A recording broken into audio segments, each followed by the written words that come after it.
Hello everyone, in this video I will share how to enable virtual RAM or RAM Plus on Samsung Galaxy listed in the title.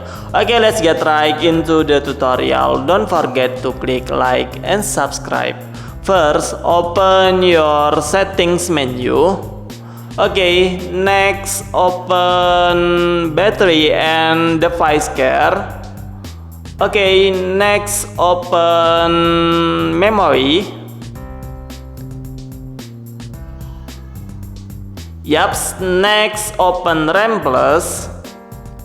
Okay, next tap this. Yaps, next click restart.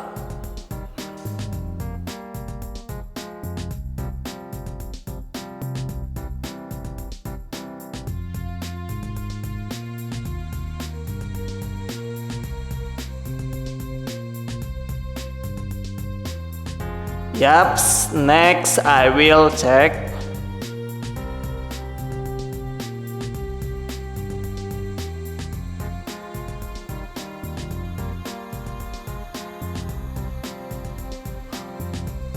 Okay, next battery and device care. Yaps, memory. Okay, yaps, successfully. Okay guys, so many tutorials from me. I hope this tutorial is useful. Don't forget to click like and subscribe. Thank you.